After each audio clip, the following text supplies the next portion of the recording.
지금까지 이사야는 장래일을 예언했습니다. 이사야가 사역했던 시대는 나라가 망하기 100여 년 전 시대였습니다. 이사야가 사역했던 남왕국 유다, 그 나라가 망하기 100여 년 전 시대였는데 그렇게 나라가 망해가는 그런 과정 가운데 있었지만 그 이스라엘 사람들은 아무도 자기들의 나라가 멸망하게 될 것이라고 생각하지 않았습니다.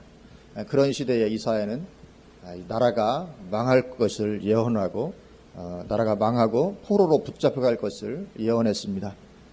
그리고 또 포로에서 돌아오고 회복될 것을 예언하고 신약 시대에 하나님께서 놀랍게 하실 일들을 예언했습니다.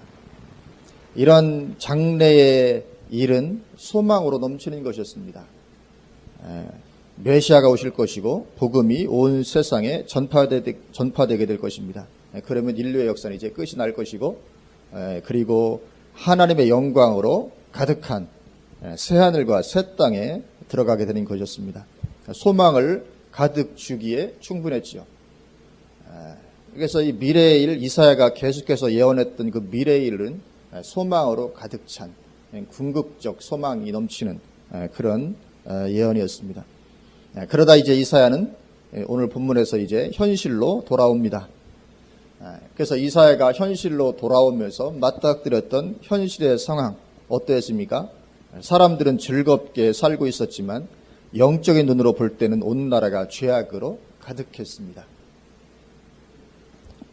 그리고 그 죄악은 하나님의 심판을 불러와서 나라가 망하게 되고 다른 나라의 포로로 붙잡혀가게 할 그런 죄악이었죠. 하나님은 하나님의 백성들을 사랑하시고 함께 하십니다. 하나님이 얼마나 하나님의 백성들을 사랑하시고 함께 하시기를 원하시는지 예수님의 이름을 임마누엘이라고 하실 정도로 하나님은 우리와 함께 하시기를 원하신 그런 하나님이십니다. 그러나 그러하신 하나님과 우리 사이를 갈라놓고 우리를 망하게 하는 것이 있는데 그 유일한 것, 하나님과 우리 사이를 갈라놓고 우리를 망하게 하는 유일한 것이 있는데 그것은 죄라고 하는 것이죠. 죄입니다. 이사야 59장 2절에 오직 너희 죄악이 너희와 너희 하나님 사이를 갈라놓았고 너희 죄가 그의 얼굴을 가려서 너희에게서 듣지 않으시게 함이니라. 여기 보면 오직이라고 말씀하죠. 오직 너희 죄악이 너희와 너희 하나님 사이를 갈라놓았고 그리고 하나님으로 하여금 듣지 않으시게 한다. 죄가 그런 것이죠. 하나님과 하나님의 백성 사이를 갈라놓는 것이고 하나님으로 하여금 우리를 듣지 않으시게 만드는 것입니다.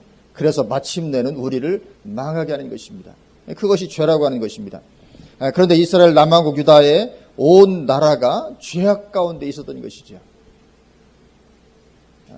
물론 그들은 즐겁게 살고 있었습니다. 잘 알지 못하니까요. 그리고 형식적으로는 여전히 그들은 하나님의 백성이었고 예배도 드렸습니다. 이사야 시대에 그들이 예배를 드리지 않았던 것이 아니죠. 그들은 여전히 하나님의 백성이었고 예배도 드리고 했지만 그러나 마음은 하나님으로부터 떠나 있었던 그런 시대입니다. 그래서 마음이 하나님으로부터 떠나 있었기 때문에 형식적인 신앙생활을 하고 있었다 할지라도 당연히 삶에 온갖 탐욕과 죄악이 가득하게 되었죠. 그리고 그것은 온 나라가 그렇게 되었다고 말씀합니다. 온 나라가. 그러면 이 책임을 누구에게 물어야 되겠습니까? 온 나라가 그렇게 다 죄악 가운데 하나님을 떠나서 마음으로부터 탐욕과 온갖 죄악이 가득한 그런 가운데 있게 되는데 이 책임을 누구에게 물어야 되겠습니까? 물론 모든 백성들에게 다 책임이 있습니다. 그러나 그 중에서도 지도자들의 책임은 더 큰 것이죠. 왜냐하면 그들은 백성들이 타락하게 되지 않게 하도록 하나님께서 세워주신 사람들이었기 때문에 그렇고 그리고 그들에게는 영향력이라는 것이 있었기 때문에 그렇습니다. 하나님께서 하나님의 종들로 그들을 세우셨습니다. 그래서 이스라엘 백성들이 옳은 길을 가도록 그리고 그들에게 그들에 걸맞는 그런 영향력을 주어서 그런 일들을 감당할 수 있도록 해 주셨죠. 그렇기 때문에 이스라엘 백성들이 죄악 가운데 있을 때는 당연히 1차적으로 그 책임을 지도자들에게 묻게 되는 것이죠. 그래서 오늘 본문을 보면 하나님은 먼저 지도자들에 대한 책망의 말씀을 쏟아놓으십니다. 9절과 10절입니다. 들의 모든 짐승들아, 습 가운데의 모든 짐승들아 와서 먹으라. 이스라엘의 파수꾼들은 맹인이요 다 무지하며 벙어리 개들이라. 짖지 못하며 다 꿈꾸는 자들이요 누워있는 자들이요 잠자기를 좋아하는 자들이니. 여기 10절의 파수꾼들은 지도자들을 가리키는 것입니다. 이스라엘은 신정국가였기 때문에 정치 지도자, 영적인 지도자 모두를 가리킵니다. 지금 우리는 이런 신정국가가 아닙니다. 정치와 종교가 분리되어 있습니다. 그러나 오늘날에도 여러 이슬람 국가들은 그렇게 정치와 종교가 긴밀하게 연합되어 있는 그런 나라들이죠. 그런데 이스라엘은 종교와 정치가 완전히 하나가 되어 있는 신정국가입니다. 그래서 여기 지도자들이 파수꾼들은 정치적인 지도자, 영적인 지도자 모두를 가리킵니다. 왜냐하면 국가의 정치 지도자들도 하나님의 종도로서 마땅히 백성들이 하나님을 떠나는 죄 가운데 있지 않도록 해야 할 책임이 있었던 거죠. 그래서 이스라엘의 왕들은, 정치 지도자들은 그런 책임이 그들에게 주어져 있었던 것입니다. 그렇게 지도자들은 파수꾼의 위치에 있었죠. 영적인 실상을 보고 외쳐야 할 사명이 그들에게 있었던 것입니다. 그러나 어떻게 되었다고요? 영적인 맹인이 되었다. 그래서 보지 못하는 가운데 있었다. 그렇게 10절에 말씀하죠. 벙어리 개처럼 되어서 외치지 못하는 가운데 있습니다. 맹인이 되니까 보지 못하고, 그리고 벙어리 개처럼 외쳐야 되는데 외치지 못하는, 그저 꿈꾸고 누워있고 잠자기를 좋아하는 자들이 되었다고 말씀하고 있습니다. 누가 이렇게 되었다고요? 정치 지도자들이 그랬고 영적인 지도자들이 그랬습니다. 그러니까 온 나라 온 백성들이 하나님 떠난 죄로 가득해 가도 전혀 아무런 역할을 그들이 하지 못했던 거죠. 물론 지도자들이 그러한 선한 영향력을 발휘하지 못하게 되었던 데는 자신들부터 그런 죄 가운데 있었기 때문에 그랬죠. 자신들부터 그런 죄 가운데 있어서 그런 전혀 영향력을 발휘하지 못했습니다. 오늘 11절, 우리 11절 말씀 같이 한번 봉독하실까요? 이 개들은 탐욕이 심하여 족한 줄을 알지 못하는 자들이요 그들은 옳지 못한 목자들이라 다 제 길로 돌아가며 사람마다 자기 이익만 추구하며. 이 개들은 누구를 가리킵니까? 하나님의 종들, 지도자들을 가리키는 것인데요. 때로 하나님은 우리보다도 더 과격한 표현을 쓰시기도 하십니다. 성경을 보면. 그래도 그렇지 어떻게 하나님의 종들을 향해서 이 개들은 그렇게 말하시는가. 하나님 그러나 그렇게 하시면 아주 원색적으로 이렇게 말씀할 때가 있습니다. 하나님의 분노의, 거룩한 분노의 표출입니다. 그래서 하나님의 종들을 향해서 개들이라고 말씀하십니다.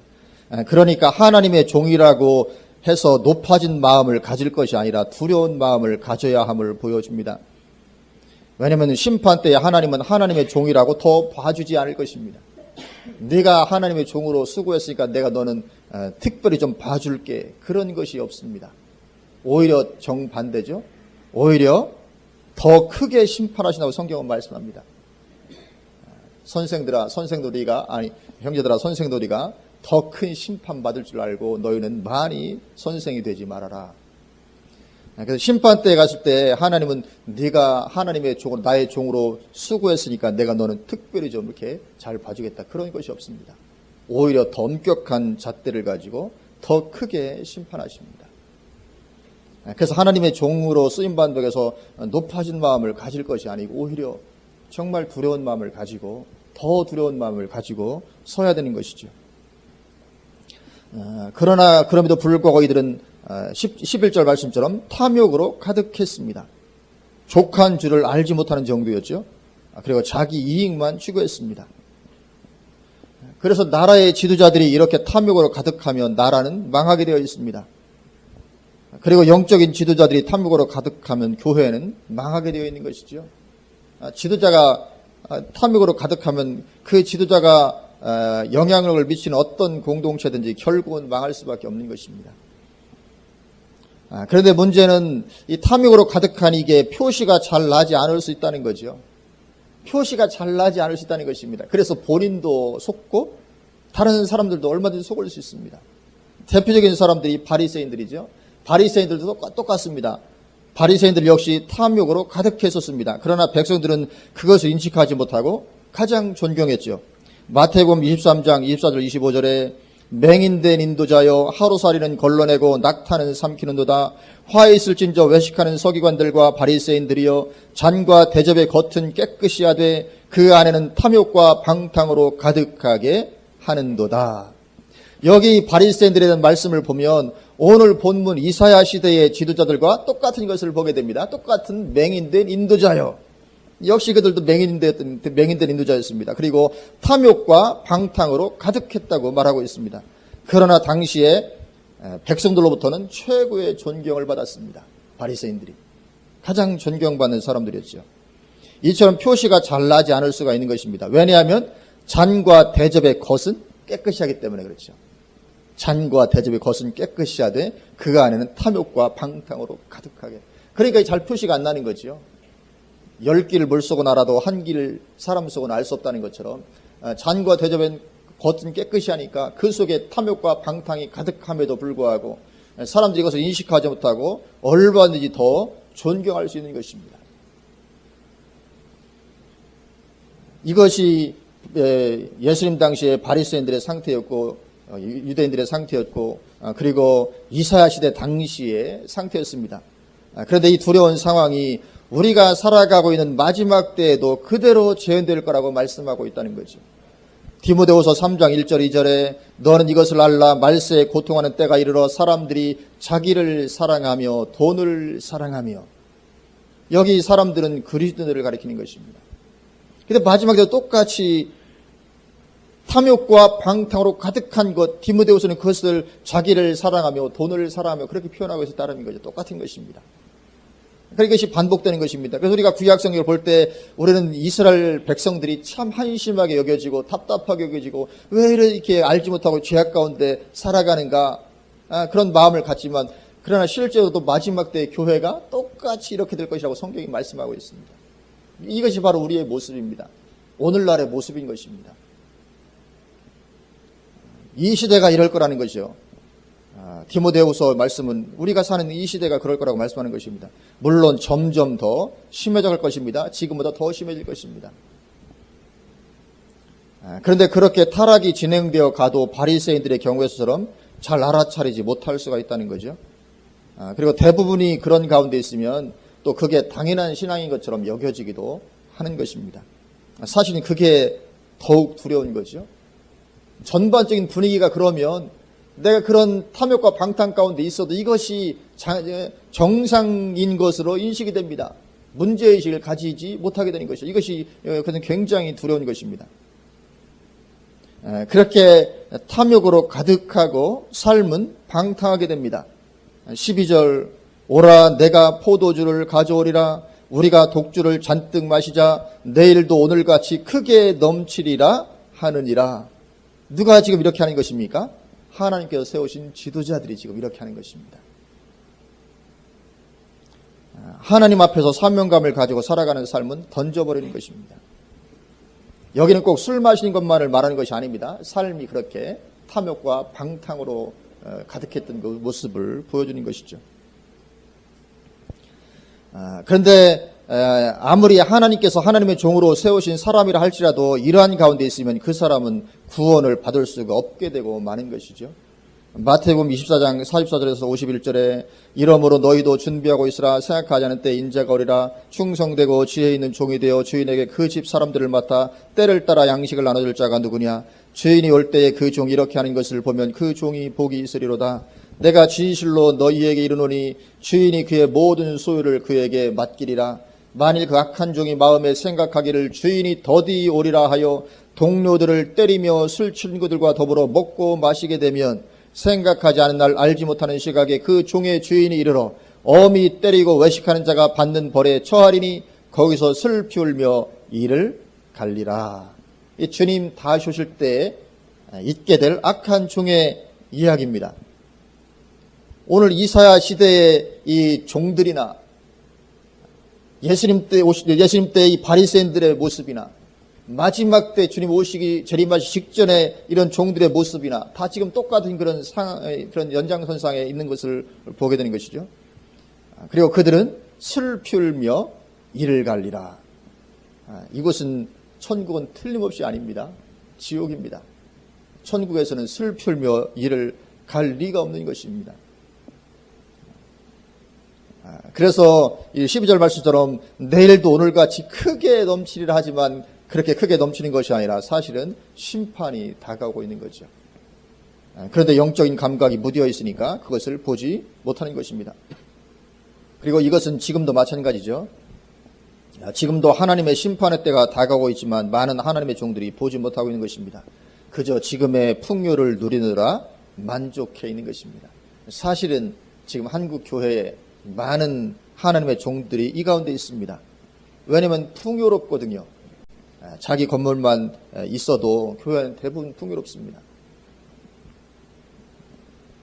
그러니까 거기에서 어떻게 합니까? 만족해 있는 것이죠. 풍요 가운데 있으면 자연히 그렇게 되게 되어 있습니다. 풍요 가운데 있으면 자연히 그렇게 만족해 있고 느슨해지게 되어 있고 그렇게 되어 있습니다.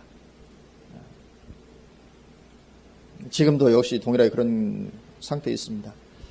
이처럼 지도자들은 본인들부터가 영적으로 부패 있었습니다. 그래서 파수꾼의 사명을 감당할 수가 없었던 거죠.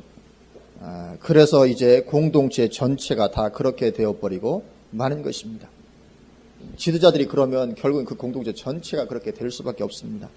그래서 예레미야 때에 가서는 갈 때까지 다 간 모습을 보여줍니다. 예레미야 6장 13절에 이는 그들이 가장 작은 자로부터 큰 자까지 다 탐욕을 부리며 선지자로부터 제사장까지 다 거짓을 행함이라. 예레미야의 이야기입니다.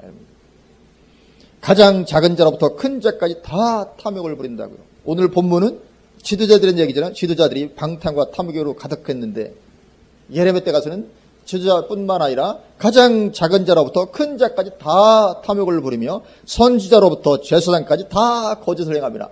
완전히 총체적인 죄악입니다.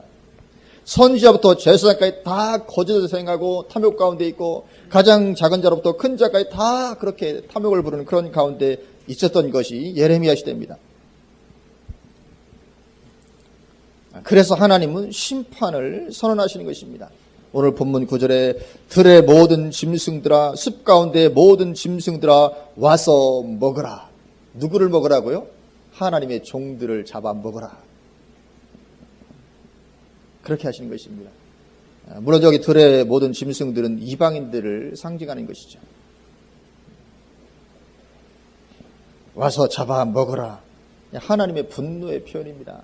하나님이 그렇게 높은 지위를 때로는 주고 정치 지도자들에게 어떤 영향을 주고 해서 지도자들로 세워놨는데 이런 온갖 죄악 가운데 있어서 하나님의 백성들이 온전히 다 타락해가도 그냥 더불어 같이 있는 그런 가운데 있으니까 하나님의 분노가 표출되는 것이죠. 그래서 영적인 지도자들을 위해서 기도해야 될 줄로 믿습니다. 사실은 내가 살기 위해서라도 기도해야 됩니다.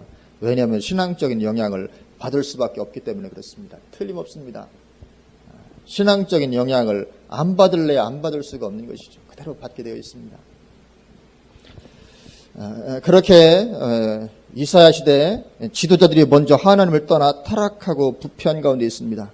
그러니 온 나라가 부패하고 죄악 가운데 있게 되는 것이죠. 그래서 이제 57장은 그 내용입니다. 온 나라가 부패하고 타락해 있는. 그래서 57장에서 말씀을 하고 있습니다. 그러한 시대의 특징 중에 하나는 의인들이 사라져간다는 것이죠. 57장 1절입니다. 우리 1절 말씀 같이 한번 봉독하시겠습니다. 의인이 죽을지라도 마음에 두는 자가 없고 진실한 이들이 거두어감을 당할지라도 깨닫는 자가 없도다. 의인들은 악한 자들 앞에서 불리어 가도다. 의인들이 사라지는 것입니다. 의인들이 죽임을 당하는 것입니다. 악인들이 순교당하고 때로는 멀리 내쳐지고 하는 것입니다. 그럴 수밖에 없는 것이죠. 어느 시대나 이런 폐역한 시대는 항상 그렇습니다. 악인들에 의해서 의인들이 순교당하고 고통당하고 내쳐짐을 당하고 그러는 것이죠. 그래서 이사야 시대에도 그런 일들이 자행되고 있었던 것이죠. 열왕기하 21장 16절을 보면 므낫세 왕 때 이사야가 사역했던 시대입니다. 므낫세가 유다에게 범죄하게 하여 여호와께서 보시기에 악을 행한 것 외에도 또 무죄한 자의 피를 심히 많이 흘려 예루살렘 이 끝에서 저 끝까지 가득하게 하였더라. 무죄한 자의 피를 심히 많이 흘렸다. 그러니까 의인들이 죽임을 당하는 것입니다. 이 악인에 의해서. 이런 죄악이 가득한 이런 시대에는 의인들이 설 자리가 없습니다. 의인들의 말을 들어주지도 않습니다. 비웃고 조롱하고 박해하고 핍박하고 죽이고 쫓아내고 그렇게 하지, 이 의인들의 말을 들어주고 그렇게 하지 않습니다.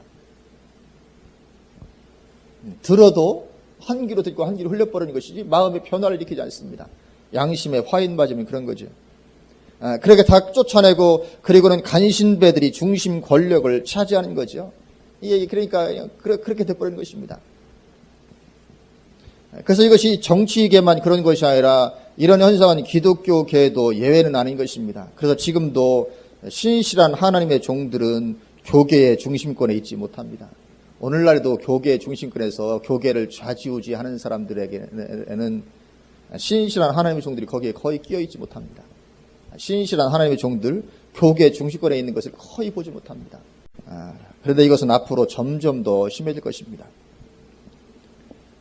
그렇게 의인들이 사라지는 것입니다. 지도자들 타락했지요. 온 백성이 같은 가운데 있습니다. 얼마 있지 않은 의인들 사라지게 됩니다. 그러니 그 공동체 전체가 어떻게 되겠습니까? 이 3절처럼 되는 거죠. 3절 무당의 자식, 간음자와 음녀의 자식들아 너희는 가까이 오라. 여기 무당의 자식 누구에게 하는 말입니까? 지금 남유다 왕국의 하나님의 백성들을 가리키는 말이죠. 이렇게 되어버리고 마는 것입니다. 하나님의 백성들을 향해서 이 무당의 자식아, 이거 가장 심각한 표현이잖아요. 하나님의 자녀인데 네가 하나님의 자녀인데 무당의 자식이다. 이 가장 심각한 표현이죠. 이렇게 되어버리고 마는 것입니다. 하나님의 백성 공동체가 무당의 자식으로 불리게 되는 이런 참담한 영적 지경에 처하게 되는 것이죠. 하나님의 백성들이 우상을 숭배하는 가운데 빠져 있는 것입니다. 그리고 이것은 지금도 예외가 아니라서 지금 세계 기독교계가 점차로 그렇게 되어가는 것으로 좀 보고 있습니다. 종교다원주의가 점점 득세를 해가고 있습니다. 오직 예수 신앙이 사라져가고 있는 것입니다. 그래서 데살로니가 후서 2장에서 마지막 때 되리라고 예언하고 있는 그 배교를 향해서 나아가고 있는 그런 현실인 거죠. 그렇기 때문에 지금은 대강 교회만 왔다 갔다 하는 것으로 괜찮은 그런 때가 아닌 줄로 믿습니다. 굉장히 위험할 수 있습니다. 왜냐하면 총체적으로 지금 이 죄된 가운데로 빠져 들어가고 있는데 거기서 그냥 교회만 왔다 갔다 하면 나는 자연스럽게 그렇게 물들어가게 되어 있는 것입니다. 굉장히 위험한 거죠. 그래서 여기 무당의 자식 같은 이런 이들은 바른 소리하는 하나님의 종, 하나님의 사람들을 비우는 거죠. 4절입니다. 그래서 이들은 참된 하나님의 사람들을 비웃고 조롱하게 되어 있습니다. 4절이죠. 4절 말씀 같이 한번 봉독하십니다. 너희가 누구를 희롱하느냐, 누구를 향하여 입을 크게 벌리며 혀를 내미느냐, 너희는 폐역의 자식 거진의 후손이 아니냐. 그러니까 자신들은 폐역의 자식 거진의 후손이면서 참된 하나님의 종들을 비우는 거죠. 희롱하는 것입니다. 입을 크게 벌리며 혀를 내밀고 조롱하고 놀리고 비웃고 그런 가운데 있는 것입니다. 그래서 당대에도 이사야가 또 예레미야가 가장 비웃음을 많이 당했던 사람들이었습니다. 사실은 당대 가장 하나님의 사람들이었는데 당대 가장 비웃음을 많이 당하고 뺨을 맞고 침뱉음을 당하고 죽임을 당하고 이런 가운데 있었던 것이죠. 이것은 예나 지금이나 똑같습니다. 그래서 오늘날도 정말 참된 하나님의 종들이 많이 비웃음과 조롱을 당하고 때로는 이단으로 물리기도 하고 그런 가운데 있습니다. 지금도 이단 시비 벌이는 걸 보면 한국교회가 얼마나 지금 타락했는지를 보게 됩니다. 이 시대에도 참된 하나님 종들은 반드시 이단 시비에 걸리지 않을 수가 없는 그런 시대입니다. 윤석전 목사님도 이단 시비 걸렸었고 조용기 목사님도 마찬가지고 항상 정말 뭔가 하나님께서 기름 부어서 크게 쓰시려고 하면 반드시 이단 시비 이 터널을 통과해야 됩니다. 참 안타깝죠. 그런 시대적인 상황 가운데 있습니다. 오늘 4절 말씀이 그런 거죠. 얼마나 지금 빗나가 있는 그런 시대인지 모르는 것입니다. 그리고 이제 5절부터는 이스라엘 백성들이 행하고 있는 우상숭배의 여러 모습들을 열거하며 지적합니다. 그런데 이 모습들은 하나하나 살펴보지는 않겠습니다. 왜냐하면 너무 추잡하고 아주 읽기도 별로 쉽지 않은 그런 내용들이기 때문에 그냥 이런 모양대로 이렇게 우상숭배하고 이런 죄악 가운데 있었구나. 그렇게 이해를 하면 되겠습니다. 하나님의 백성들이 그렇게 하나님을 떠난 가운데 있습니다. 그러니까 위기가 닥쳐와도 그 위기 때에 하나님을 의지할 수가 없죠. 반드시 위기는 다가오게 되어 있는데 그 위기의 때에 하나님을 의지할 수가 없습니다. 하나님의 백성이고 하나님께 예배도 드립니다. 외적인 신앙생활을 합니다. 그럼에도 불구하고 위기가 닥쳐올 때 하나님을 의지할 수가 없게 되고 마는 것이죠. 어떻게 의지하겠습니까? 내가 참된 신앙 가운데 있지 않았는데 의지가 안 되는 것이죠. 그래서 어떻게 합니까? 주변 강대국들을 의지하여 동맹을 맺고자 할 수밖에 없습니다. 하나님으로 안 되니까. 하나님을 신뢰할 수 없으니까. 의지할 수 없으니까. 9절이죠. 9절. 내가 기름을 가지고 몰래에게 나아가되 향품을 더하였으며 내가 또 사신을 먼 곳에 보내고 소레까지 내려가게 하였으며 먼 곳이랄지라도 사신을 보내는 것입니다. 우리를 도와달라고. 다른 강대국을 의지할 수밖에 없으니까요. 그렇지 않으면 안 될 만한 그런 위기가 닥쳐오니까 그렇게 하는 것입니다. 그러니까 겉모습으로는 하나님의 백성인데 실제로는 전혀 하나님의 백성이 아닌 것이죠. 예배에 참석한다고 다 하나님의 백성은 아닌 것입니다. 그런데 그렇게 남유다 백성들이 하나님을 경외하지 않게 되었던 이유 하나를 하나님께서 제시하십니다. 사실은 이래서 이제 하나님을 경외하지 않는 이유가 되는 것인데요. 11절입니다. 11절을 보면 내가 누구를 두려워하며 누구로 말미암아 놀랍기에 거짓을 말하며 나를 생각하지 아니하며 이를 마음에 두지 아니하였느냐.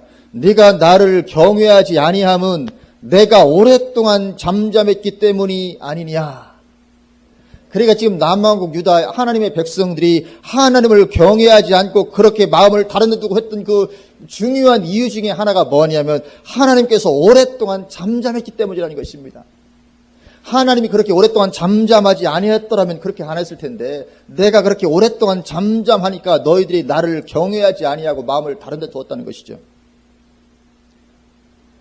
그래서 만약에 하나님께서 그렇게 하시지 않고 하나님의 백성들이 조금만 잘못해도 나타나셔서 혼쭐을 내시고 하시면 그렇게까지는 하나님을 떠나지 않을 텐데 하나님은 그렇게 하시지 않는다는 것이죠. 우리가 조금만 잘못해도 하나님 당장 나타나셔가지고 혼쭐을 내시고 막 뭐 다리 몽둥이 부러뜨리시고 이렇게. 우리는 어떻게 하면 좋을 것 같습니까? 내가 조금 하나님을 떠나서 빗나가면 하나님께서 즉시 나타나셔가지고 그냥 다리 하나 부러뜨리시고 조금 빗나가면 뭐 그냥 집 그냥 뭐 무너지게 하신다든지 뭐 사기를 당하게 하신다든지 조금만 그거 잘못하면 그렇게 하나님께서 하셨으면 좋겠습니까? 아니면 오랫동안 잠잠하였으면 좋겠습니까? 내가 죄를 범하고 내 마음대로 막 대강대강 신앙생활을 해도 그래도 하나님께서 잠잠하시면 좋을까요? 아니면 그때그때 나타나셔가지고 그냥 당장 하나님께서 혼쭐을 내주시고 하면 좋을까요? 그래도 우리는 다 그래도 좀 오랫동안 잠잠하셨으면 좋겠다. 다 그럴 겁니다. 즉시로 하나님께 나타나서 혼쭐을 내주시고 우리는 그걸 별로 안 좋아하잖아요. 내가 조금만 하나님께 죄를 범해도 당장 하나님께 나타나자고 그냥 뭐 야단치고 대단히 엄한 아버지처럼 우리는 그걸 원하지 않을 것입니다. 그래도 우리가 좀 잘못하더라도 하나님께서 그냥 은혜로 덮어주시고 잠잠하시고 조용히 넘어가 주시고 우리는 그걸 원하죠. 그런데 이스라엘 백성들이 하나님이 그렇게 하니까 이스라엘 백성들이 하나님을 경외하지 않고 하나님을 떠나갔다 그렇게 말씀하고 있습니다. 근데 만약에 하나님께서 그렇게 우리가 조금만 잘못 나가도 혼쭐을 내주시고 그렇게 하면 우리는 매일 얻어 터지느라고 볼일 못 볼 것입니다. 매일 얻어 터지고 매일 다리 하나 부러지고 매일 기부 싸고 다니고 그러면 안 믿는 사람들이 볼 때 어떻겠습니까? 그리스도인들은 매일 얻어 터지기만 하는 사람들로 보이겠죠? 그러면 그들이 예수님 믿겠습니까? 아무도 안 믿을 거라고요. 예수 믿었다가 하는 거 큰일 나. 예수 믿었다가 다 망하고 다 병들고 다리 부러지고 다 그런다. 아무도 예수님 믿고 싶어 하지 않을 것입니다. 그래서 하나님은 오래 참으십니다. 그리고 그래서 오늘날 우리가 조심해야 할 것도 이것이죠. 지금도 하나님은 여전히 오랫동안 잠잠하십니다. 우리에게도 별로 잘 안 나타나시잖아요. 우리가 그렇게 죄를 범할 때가 많이 있고 탐욕 가운데 있을 때가 많이 있음에도 불구하고 하나님은 여전히 지금도 잠잠하십니다. 안 나타나십니다. 내가 좀 불신앙적으로 행하면 다리를 부러뜨리는가 하나님 그러시지 않으십니다. 그렇기 때문에 신앙생활을 대강대강하고 죄와도 더불어 타협하고 그러는 거죠. 그러나 그것을 정말 조심해야 됩니다. 왜냐하면 그 대가는 반드시 따라오게 되어 있습니다. 그 대가는 반드시 따라옵니다. 하나님 오랫동안 잠잠하시지만 하나님께서 매를 드실 때는 이스라엘 나라 전체가 바벨론의 포로로 붙잡혀가게 되는 것이었습니다. 이런 대가가 따를 때는 반드시 오게 되는 것입니다. 두려운 것입니다. 또 하나님께서 잠잠하시는 부분에 있어서 우리가 하나님께서 잠잠하셔도 믿음을 떨어뜨리지 말아야 될 그런 부분이 또 있습니다. 그것은 우리 기도 응답과 관련돼서죠. 하나님은 우리의 기도도 즉각 응답하지 않고 잠잠하실 때가 참 많이 있습니다. 그래서 우리가 이 기도 응답이 더딜지라도 우리는 믿음을 잃어버리지 말아야 될 줄로 믿습니다. 하나님은 하여튼 오래 참으시는 하나님이시니까요. 그래서 죄를 지어도 하나님 오래 참으시고 또는 우리가 급박하게 기도를 해도 하나님은 아주 늦추시고 여유를 가지시고 나중에 가서 응답하시기도 하시고 그런 하나님이십니다. 하나님은 천년을 하루같이 여기시는 하나님이시라는 것을 우리가 놓치지 말아야 됩니다. 하나님은 정말 천년이 하루시고 하루가 천년입니다. 하나님께는 시간 개념이 없습니다. 그래서 마음으로 하나님을 떠나 그렇게 살면 결국 위기의 때가 다가오게 되는데 내가 의지했던 그 수단들이 이러한 결정적인 때에는 전혀 도움을 주지 못하게 되는 거죠. 13절입니다. 네가 부르짖을 때에 이 위기의 때입니다. 지금 이 위기의 때가 와서 이제 부르짖는 건데 부르짖을 때에 네가 모은 우상들에게 너를 구원하게 하라. 그것들은 다 바람에 날려가겠고 기운에 불려갈 것이로되 결국 어떠한 도움도 받지 못하게 된다는 것이죠. 결국은 망하게 되고 마는 것입니다. 파멸 가운데 그냥 들어가게 되고 마는 것입니다. 이런 때가 반드시 오게 됩니다. 이런 때 반드시 대가를 치러야 될 이런 때가 오게 되는 것이죠. 그러나 그 반대로 하나님을 의뢰했던 사람들은 놀라운 축복을 받고 또 새하늘과 새 땅의 영원한 축복 가운데로 들어가게 될 것을 말씀합니다. 그 13절 하반절을 보면 나를 의뢰하는 자는 땅을 차지하겠고 나의 거룩한 산을 기업으로 얻으리라. 아멘. 여기 땅은 이 세상에서의 땅은 아닌 것으로 보여지죠. 새하늘과 새 땅, 이 거룩한 산을 기업으로 받으리라. 이 새하늘과 새 땅에서 받을 축복을 가리키는 것입니다. 하나님을 의뢰하는 자는 비록 이 땅에 사는 동안에 그렇게 핍박을 당하고 조롱을 당하고 침뱉음을 당하고 어려운 일을 당할 그런 또 악인들에서 죽임을 당할 수도 있지만 그러나 결국 그들은 땅을 차지할 것이고 그리고 나의 거룩한 산을 기업으로 얻게 될 것이다. 거룩한 산, 새 예루살렘, 새로운 시온산 가리키는 것이죠. 지금은 마지막 시대인 줄로 믿습니다. 마지막 시대는 심판이 다가오고 있는 그런 시대입니다. 오늘 본문 말씀이 그래서 그대로 이루어져 가고 있는 시대를 우리가 지금 살고 있습니다. 그래서 지금 총체적으로 죄악이 증가되어 가고 있습니다. 오늘 본문에 남왕 유다 나라 전체가 총체적으로 죄악이 증가되어 가고 있었듯이 오늘날도 지금 총체적으로 죄악이 증가되어 가고 있습니다. 하나님을 믿거나 안 믿건 전 세계적으로 총체적으로 죄악이 엄청나게 증가하고 있습니다. 지금은 그 어느 시대보다도 추악한 시대입니다. 세상이 얼마나 추악하고 타락해졌는지 모릅니다. 소돔과 고모라 시대는 지금에 비하면 양반의 시대입니다. 소돔과 고모라 하나님께서 심판하셨지만 지금에 비하면 아주 양반의 시대입니다. 소돔과 고모라가 지금 우리 시대만큼 그렇게 추악했을까요? 그렇지 않을 것입니다. 지금에 비하면 아주 깨끗한 사회였다고 말할 수 있을지도 모르는 그런 것일 것입니다. 단지 지금 하나님께서 잠자고 계시고 그렇게 심판을 유보하고 계셔도 그렇지 지금이 훨씬 더 추악하고 타락한 그런 시대를 살고 있는 것입니다. 소돔과 고모라에 비해서. 거기에다 교회도 거룩함을 상실해버리는 그런 시대가 되었습니다. 그래서 우리가 깨어 있어야만 하는 그런 이유가 되는 것이죠. 우리가 그대로 머물러 있다가는 멸망과 심판을 피할 길이 없습니다. 그런 시대이기 때문에 남들과 동일한 그런 가운데 있다가는 반드시 이런 멸망과 심판을 피할 수가 없는 그런 시대를 우리가 살아가고 있는 것입니다.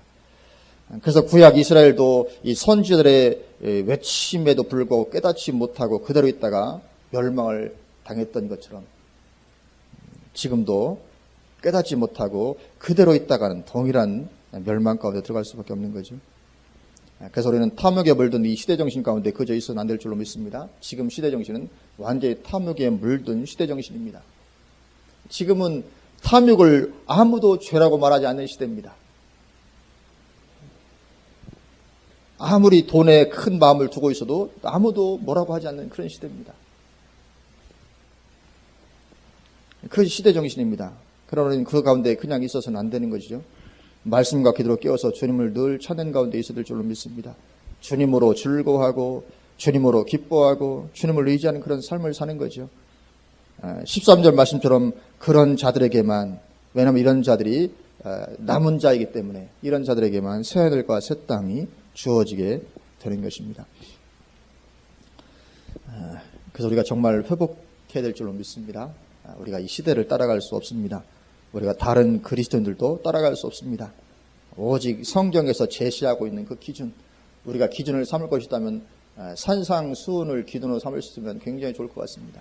말씀이 기준이 되어야지 다른 사람이 우리 기준이 될 수 없습니다.